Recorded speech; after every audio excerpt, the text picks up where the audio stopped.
मेरे लाइफ का पर्पस क्या है? लाइफ को जीना। और किसी के भी लाइफ का पर्पस यही है कि लाइफ को जीना।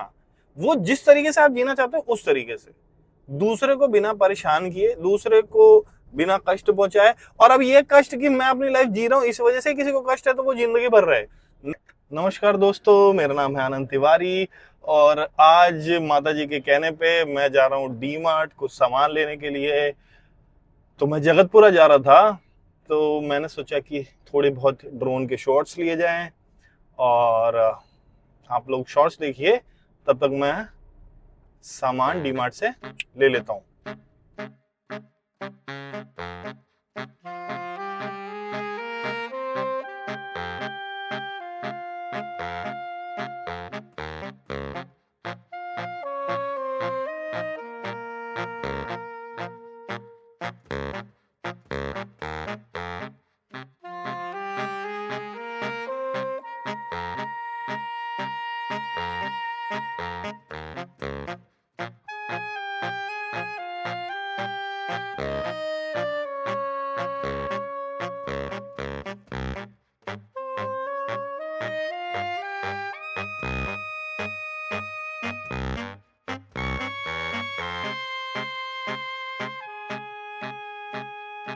धीरे धीरे देखते देखते जी जगतपुरा भी काफी ही डेवलप करता जा रहा है। मैं देख रहा हूँ भाई, हम लोग तो शुरुआत से यहीं पे ही हैं, तो जगतपुरा धीरे धीरे ही सही लेकिन काफी डेवलप करता जा रहा है और इसका ब्राइट फ्यूचर है, दिख रहा है। प्रॉपर्टी में तो जगतपुरा में भी इन्वेस्ट करने लायक है।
हाँ जी दोस्तों, तो आज मैं आप लोगों से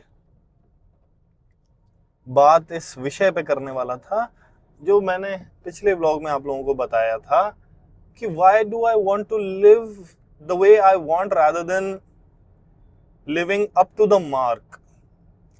क्योंकि होता क्या है ना, आजकल के टाइम पे एक क्या कहूं, एक सेकंड, क्या एक अनसेड प्रेशर सा सोसाइटी के द्वारा या फैमिली के द्वारा बना दिया जाता है। और ये सारी बातें तो ठीक है, कहने में सुनने में बड़ा अच्छा लगता है, प्रैक्टिकलिटी में थोड़ा हो नहीं पाता। बट 2020 तक ना my life was very nice, कीन, कूल, सबके साथ बढ़िया था। कोविड के बाद सिचुएशन ये हुई कि मैंने 2-4 लोगों की लाइफ को, क्योंकि टाइम मिला ना सोचने का, तो घर में बैठे करोगे क्या, सोचने का टाइम मिला, तो गहन चिंतन के बाद मुझे एक बात समझ में आई।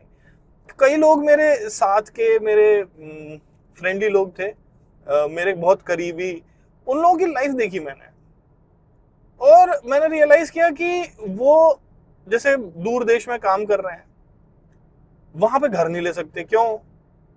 कि अंडरवर्ल्ड में घर में थू हो जाएगी, गांव में थू हो जाएगी, रिश्तेदारों में थू हो जाएगी।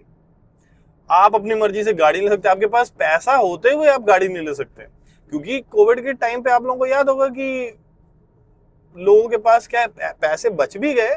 दूसरी बात है कि लोग ना अपने जीवन को जीना शुरू कर रहे थे कि यार छोड़ो ये सब, घूमने चलते हैं, ये कर लेते हैं, अपने मन के अरमान पूरे कर लेते हैं, पता नहीं भगवान जाने कब तक रहेंगे कब तक नहीं रहेंगे संसार में। तो इस तरीके के थॉट थे कई लोगों के अंदर, लेकिन वो अपने मन से गाड़ी भी नहीं सकते। गाड़ी अलाउड ही नहीं है, वो तो घर वाले ही डिसाइड कर रहे हैं कि साहब पैसे तो तुम कितने भी कमा लो गाड़ी नहीं ले सकते, तो पैसे तुम कितने भी कमा लो घर नहीं ले सकते, वहां नहीं ले सकते। एक तो ये लाइफ में देखा, एक देखा कि भाई वो अपने परिवार के साथ ही नहीं रह सकता। एक्चुअली होता क्या है कि कई लोग 12वीं के बाद अपने घर से बाहर निकल जाते हैं, उनका प्रेम तो बहुत है दुनिया जहां से, माँ बाप से खूब प्रेम है। अब वो प्रेम का जो फायदा उठाने का तरीका क्या है कि साहब प्रेशर में डाल के शादी कर देते हैं। शादी भी कर दी साहब, तो बहुत बढ़िया बात है। फिर पता चलता है कि शादी तो करा दी, अब पूरे गांव में पूरे समाज में थू थू हो रहा है, बहू तो साथ में रहती नहीं है। तो ये प्रेशर डाल के लोग लोग क्या करते हैं कि अरे वाह, लोग क्या करते हैं ये प्रेशर डाल के और अपने पास बहू को, बच्चों को, उनके बेटे को साथ में रख लेते हैं, सास ससुर। तो बेटा कमा रहा है अमेरिका तंजानिया में और बहू जो है वो गांव में घिस रही है भाई साथ में। कोई तकलीफ नहीं है, कोई परेशानी नहीं है, लेकिन क्या वो लड़का अपनी जीवन जी पाया? नहीं जी पाया। और ये सबका छोड़िए, मेरी आंखों देखी चीजें हो रही हैं ये सारी चीजें। आपको साथ में रहने नहीं देंगे, ज्यादा बातें ना कर लें, है ना। अगर वो पक्ष लेने लग जाए अपनी बहू का, सॉरी अपनी बीवी का, तो परेशानी की है, तो सिर्फ बहू की सुनता है, मेहरमोग हो गया। इस प्रेशर में आकर के लोग तीनों कदम उठाते हैं, ना कहीं घूम सकते कि यार बाद में घूमेंगे, बाद में घूमेंगे, अभी नहीं यार, माँ बाप की उम्र ही कितनी है, उसके बाद घूमेंगे। दूसरा, गाड़ी नहीं लेते कि छोड़ो यार, माँ बाप को नहीं पसंद तो अभी जिस गाड़ी में चल रहे हैं उसी में खुश रहो। जो पैसे होते हुए, सारी सिचुएशन होते हुए आप नहीं ले सकते। और ना आप घर बना सकते दूर देश में, मतलब कोई इन्वेस्टमेंट के लिए भी आप कोई प्लॉट ले लोगे तो सबके ही हो जाएगा कि ओ भाई साहब ये तो ना घर से दुराव की भावना जो आ रही है घर के अंदर, वो लेकर के आ रहा है। तो मतलब पहला कदम लड़के अनुसार। और एक चीज मैंने कई लोगों से बात करी मेरे से उम्र में बड़े, तो हर लड़का या जो हर मर्द है ना, वो अपने घर पे वो पहला बंदा नहीं बनना चाहता जो घर में दुराव की भावना लेके आए। चलिए ये सारी बातें सामाजिक बहुत अच्छी है, वो बंदा ही 2021 में नहीं रहा। उसने एंड मोमेंट, भगवान जाने क्या उसका कंडीशन थी, क्या उसको भगवान ने दिमाग दिया, 1 महीने पहले उसने अपनी गाड़ी खरीदी। उसको भी ज्यादा नहीं चला पाया क्योंकि सेकंड जो वेव आया 2021 में, उससे 1 महीने पहले उसने गाड़ी खरीदी, 1 महीने चलाई, खत्म हो गया बंदा। ना घर ले पाया, उसके बाद पैसे होते हुए घर नहीं ले पाया, पूरा अपनी फैमिली में लगा दिया बंदे ने। अभी कुछ दिनों पहले हमारे एक बहुत करीबी रिलेटिव हैं, उनको मैं खूब बोलता था कि यार आप तो दोनों जन अकेले हो, कोई टेंशन ही नहीं है, थोड़ा घूम लो फिर लो। क्या रखा है भैया लाइफ में? लाइफ का एक्सपीरियंस क्या है आपका कि आप जो खा लिए, जो पहन लिए, जहां रह लिए, जिस कंफर्ट में रह लिए, जितने डिसिप्लिन में रह लिए और जितने अच्छे से रह लिए, यही लाइफ का एक्सपीरियंस है। बाकी यहाँ पर्पस क्या है आपका? सिर्फ पैसे कमाना और बॉस की धौंस सुनने तो जा नहीं रहे हो। तो वो कहते हैं हाँ हाँ ठीक है ठीक है ठीक है ठीक है ठीक है। आज ये परिस्थिति हो गई, सब कमर में हो गया दर्द जी। अब उनके मन में खुद का ही सवाल है कि यार आज से यही हाल है, बाद में तो हम करेंगे तो करेंगे क्या? आज ही ये परिस्थितियां बनी हुई हैं, तो जाएं कहां, कैसे करें? अच्छा, ये सारी बातें मेरे को उसी समय समझ में आई 2020 के समय में कि यार ये तो बहुत गजब का खेल है जो माया में, मतलब चलिए मैं भी माया की बात कर रहा हूं, बट मैं अपनी मर्जी के माया की बात कर रहा हूं। ये नहीं कि मैं दूसरे की मायाओं को अपने ऊपर डालने की बात कर रहा हूं। अब साहब 2020 के बाद मैंने अपनी लाइफ में डिसाइड किया कि यार जितना हो सकेगा मैं थोड़ा घूम लूं, जितना हो सकेगा मैं पहन लूं, जितना हो सकेगा भाई मैं थोड़ा अपने सेहत पे ध्यान दे लूं। तो ये सारी चीजों को देखते हुए मैंने जिम ज्वाइन किया, मैंने ट्रैवल शुरू किया, और बहुत नहीं घूम पाया मैं क्योंकि इंटरनेशनली तो मैं नहीं घूम पाया, लेकिन देसी देसी जगह पे जितनी जगह रोड ट्रिप कर सकता था मैंने हर जगह रोड ट्रिप करी। चाहे बूंदी का गढ़ हो, रानी का वाव, चित्तौड़ का किला हो या फिर उदयपुर का फतेह सागर लेक, जहाँ पे लोग मॉर्निंग वॉक, जॉगिंग या साइकिलिंग करने भी आते हैं।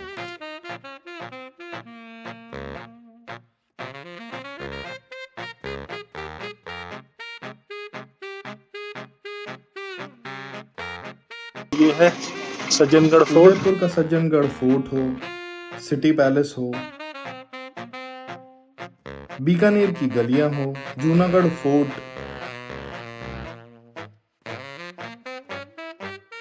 या उसके तहखाने में रखा फर्स्ट वर्ल्ड वॉर का प्लेन, गुजरात का रण हो डोलावीरा में,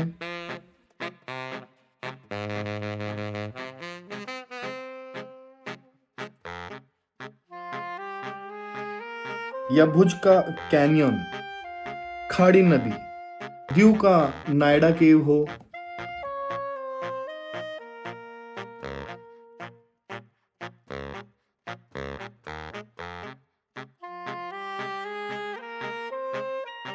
गुजरात का सोमनाथ मंदिर,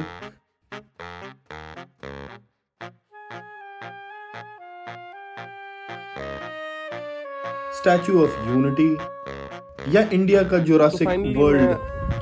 डायनासोर फॉसिल पार्क राजौली बालासिनौर पहुंच चुका हूँ।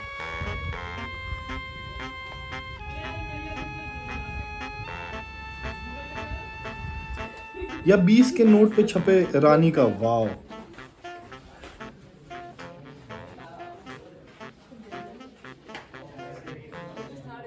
अमृतसर में स्थित Shri Harmandir Sahib. At last Parashar lake आ गया है। हिमाचल में पराशर लेक, अटल टनल, जिबी, सिसु। तो यही रास्ता मनाली और कुल्लू भी जाता है। आप ये देख रहे हैं, ये है अटल टनल। और तो ये जो आप देख रहे हैं पूरा ये सिसु लेक है। चलते हैं गोवा एक्सप्लोर करना।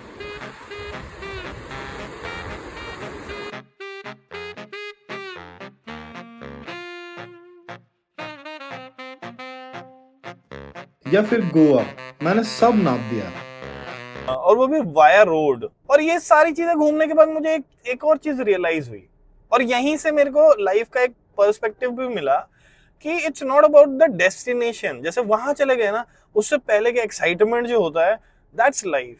और ये कई लोगों को बहुत समय तक है ना मौका ही नहीं मिलता वो जीने का। बहुत टाइम तक लोग बाग उन सिचुएशंस को जी ही नहीं पाते हैं। तो मेरे को ऐसा समझ में आया कि मेरे लाइफ का पर्पस क्या है, लाइफ को जीना। और किसी के भी लाइफ का पर्पस यही है कि लाइफ को जीना, वो जिस तरीके से आप जीना चाहते हो उस तरीके से, दूसरे को बिना परेशान किए, दूसरे को बिना कष्ट पहुंचाए। और अब ये कष्ट कि मैं अपनी लाइफ जी रहा हूं इस वजह से किसी को कष्ट है तो वो जिंदगी भर रहे। मैंने किसी को फिजिकली असल्ट नहीं किया, मैंने किसी को वर्बली अब्यूज नहीं किया, कोई बदतमीजी नहीं कर रहा, और मैं अपनी लाइफ को जी रहा हूं। मेरे लाइफ का सोल पर्पस यही बनता गया। और तब से लेकर के आज तक, अभी तक तो फिलहाल मैं ऐसा ही हूं कि I want to live my life the way I want rather than up to the mark. क्योंकि सोसाइटी के आपको एक वो मार्क बता देती है कि इंजीनियरिंग कर लो तो ये अप टू द मार्क हो गया, एमबीए कर लो तो up to the mark, tick mark करने लग गए, up to the mark, up to the mark, up to the mark. नहीं जीना भाई, क्योंकि आपने लाइफ के 30 साल तो एटलीस्ट वैसे जी लिए। तो अपने तरीके से जियो, खुश तो आप वैसे किसी को नहीं कर पाओगे। मैंने लाइफ में ये भी नोटिस किया। और मेरे को ये चीज बड़ा मजा आता है अपनी देखने में कि मैं ना एनालाइज बहुत अच्छे तरीके से करता हूँ। किसी भी चीज को एनालाइज करो तो एनालाइज करते करते करते एक स्टोरी, दो स्टोरी, और दो स्टोरी मतलब रियल स्टोरीज मेरे सामने चल रही हैं कई लोगों की, और उनको देखते देखते देखते एक चीज रियलाइज होती है कि एक, पैसा कमाना बहुत इंपॉर्टेंट है, उसके बिना आपकी इज्जत नहीं है, तो बहुत इंपॉर्टेंट है। दूसरा कि भैया थोड़ा अपने मन का भी जी लेना चाहिए। तो फिर क्या है कि जैसे ही आप अपने मन का जीने लग जाते हो, और एक बार, दो बार, तीन बार, चार बार, चौथी बार के बाद क्या होता है कि सभी को ना आपकी वो बाउंड्री दिखाई देने लग जाती है कि इस बाउंड्री के अंदर हम नहीं घुस सकते। और वो बहुत इंपॉर्टेंट चीज है, क्योंकि कोई भी दुनिया में कोई भी हो, अगर वो बाउंडेशंस के अंदर घुस रहा है, हर चीज आपकी डिसाइड कर रहा है, तो आपकी लाइफ का एक्सपीरियंस जिंदगी भर खराब होता रहेगा। और आपने जो चीज डिसीजंस नहीं लिए हैं उसको आप जीवन भर पूर्ति करते रहो। मैं सच कह रहा हूं, आप अपनी जान भी दे दोगे तो भी भाई साहब दुनिया में ऐसे ऐसे लोग हैं वो कहेंगे यार ढंग से नहीं दिया। इसको ऐसे नहीं ऐसे जान देना चाहिए था। ये तो खून तो ढंग से निकला ही नहीं। तो इतने प्रतापी लोग हैं हमारे समाज में। तो मेरे कहने का ये तात्पर्य है मेरे दोस्तों, मेरे भाइयों, कि थोड़ा अपनी जिंदगी को अपने तरीके से भी जीने की कोशिश कीजिए, बाकी तो भगवान ही मालिक है। बस चलता हूँ, घर पहुंचने वाला हूँ और घर वालों के सामने मैं ऐसी बातें थोड़ी कम करता हूँ। तो होपफुली आपको ये वीडियो अच्छी लगी हो, समझ में आई हो, और ये मेरा सेकंड व्लॉग है जिसमें मैं इतनी बातें कर रहा हूँ। तो होपफुली आप लोगों को ये व्लॉग अच्छा लगा हो। मैं चलता हूँ और उम्मीद करता हूँ कि आप लोग मुझे ऐसे ही फॉलो करते रहेंगे, मेरी वीडियोस को ऐसे ही देखते रहेंगे। तब तक के लिए नमस्कार।